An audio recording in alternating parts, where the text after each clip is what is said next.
दोस्तों आज के इस वीडियो में हम डिस्कस करने वाले हैं आपके BSc third year six semester zoology first paper के unit third direct evidences of evolution से जुड़ा हुआ टॉपिक। और हमारा आज का जो वीडियो का टॉपिक है वो है डेटिंग ऑफ फॉसिल्स। तो बहुत ही इम्पॉर्टेंट टॉपिक है क्योंकि आपके एग्ज़ाम में इस टॉपिक से लॉन्ग क्वेश्चन पूछा जा सकता है। तो आइए समझते हैं कि डेटिंग ऑफ फॉसिल्स होता क्या है। तो अगर हम बात करें इसकी डेफिनेशन की, dating of fossils refers to finding out the age of fossils. यानी कि डेटिंग ऑफ फॉसिल्स का मतलब होता है कि जब हम किसी जीवाश्म के एज का पता लगाते हैं, यानी कि कोई जीवाश्म जो मिला है वह कितना पुराना है, कितने 100 साल पुराना है, तो उसके एज का जो ये निर्धारण है यही कहलाता है डेटिंग ऑफ फॉसिल्स। तो कोई भी फॉसिल्स जो कलेक्ट किया जाता है वो डिपेंड करता है कि वो रॉक यानी कि चट्टान के किस स्ट्रेटा किस लेयर से प्राप्त हुआ है, और उस लेयर के अकॉर्डिंग भी उस जीवाश्म के एज का निर्धारण होता है।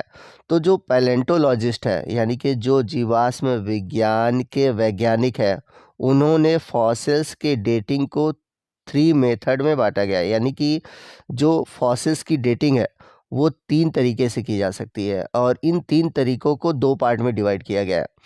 पहला है स्ट्रेटोग्राफी, दूसरा है रेडियोमेट्रिक डेटिंग, और तीसरा है नॉन रेडियोमेट्रिक डेटिंग।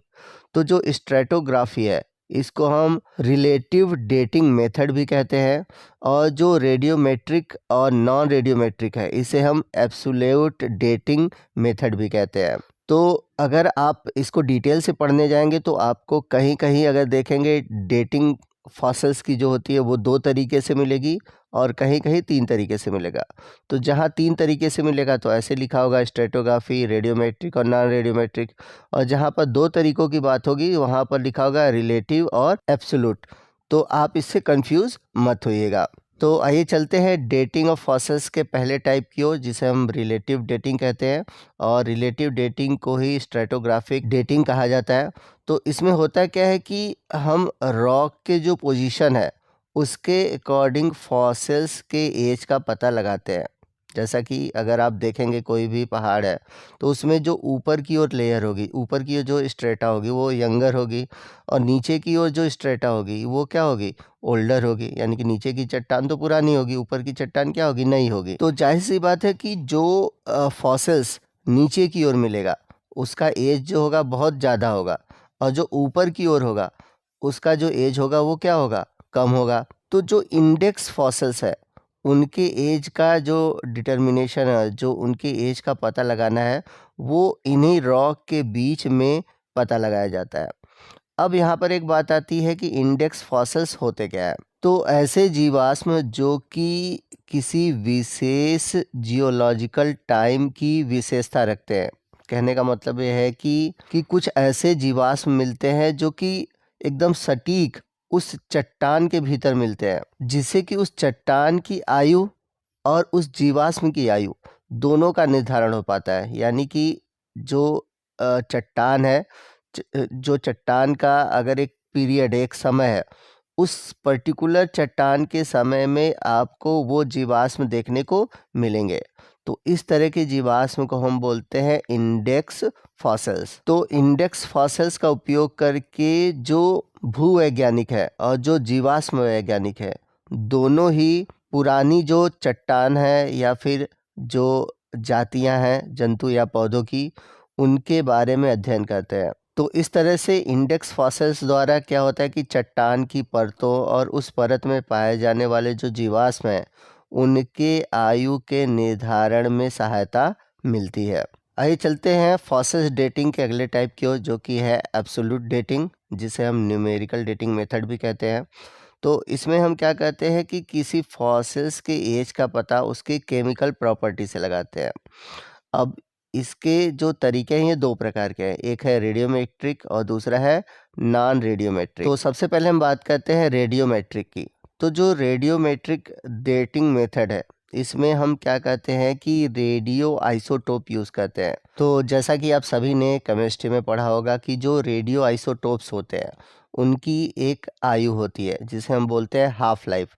यानी कि जितने समय में जो रेडियो आइसोटोप्स है वो अपनी प्रारंभिक मात्रा का आधा हो जाता है, उसे हम बोलते हैं हाफ लाइफ। तो जो वैज्ञानिक है वो क्या कहते हैं कि इन आइसोटोप के हाफ लाइफ से ये डिटरमाइन करते हैं कि वो फॉसिल्स कितना पुराना है, यानी कि देखते हैं कि वो रेडियो आइसोटोप जो है उसकी कितनी मात्रा बची हुई है, कितनी मात्रा डीके हुई है, उसी के अकॉर्डिंग फॉसिल्स की आयु का निर्धारण होता है। तो आपको बता दें कि जो रेडियोमेट्रिक डेटिंग मेथड है ये 4 टाइप की होती है। पहला है यूरेनियम लेड मेथड, दूसरा है पोटेशियम आर्गन मेथड, तीसरा है रुबिडियम स्ट्रोंटियम मेथड और चौथा है कार्बन 14 नाइट्रोजन 14 मेथड।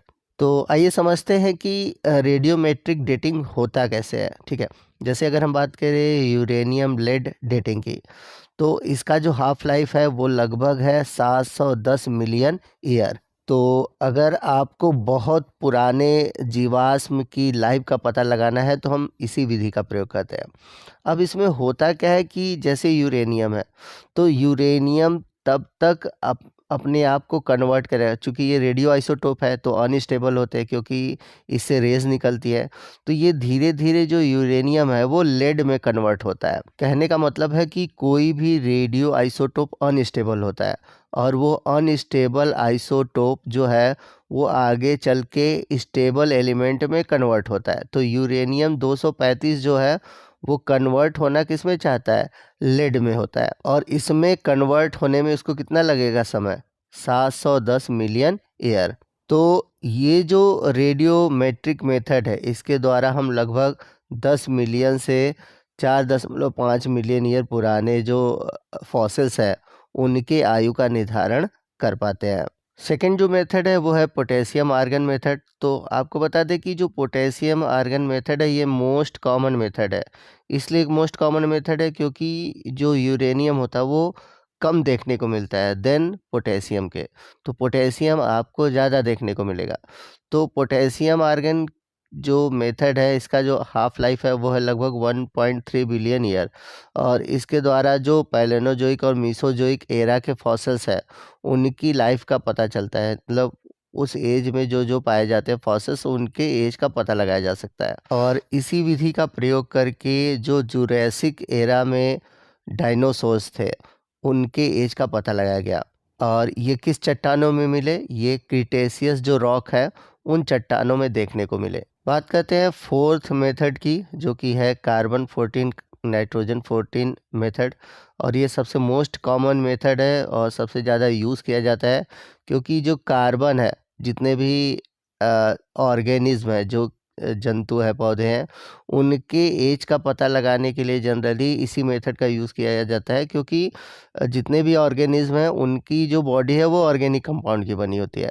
तो जो रेडियो आइसोटोप कार्बन 14 है उसकी मदद से हम क्या कहते हैं कि जो जीव जंतु हैं उनके जीवाश्म के आयु का निर्धारण कर पाते हैं। तो कार्बन का जो हाफ लाइफ है वो है लगभग 5730 ईयर। तो कार्बन 14 का यूज़ करके लगभग 100 से 60,000 साल पुराने जो जीवाश्म है उनके आयु का निर्धारण हो पाता है। एब्सोल्यूट डेटिंग का अगला जो टाइप है वो है नॉन रेडियोमेट्रिक डेटिंग, और नॉन रेडियोमेट्रिक डेटिंग में आता है डेंड्रोक्रोनोलॉजी, लाइक्नोमेट्रिक, और इस समय जो रिसेंटली यूज़ हो रहा है, मोस्ट पॉपुलर है, वो है मॉलिक्यूलर क्लॉक। तो अगर हम बात करें डेंड्रोक्रोनोलॉजी की, तो इसमें ट्री में जो रिंग होते हैं, आपने देखा होगा कि जो बहुत पुराने पेड़ होते हैं उसमें अंदर की ओर आपको रिंग दिखाई देंगे। तो उस रिंग के अकॉर्डिंग क्या कहते हैं कि हम उस प्लांट के एज का निर्धारण करते हैं।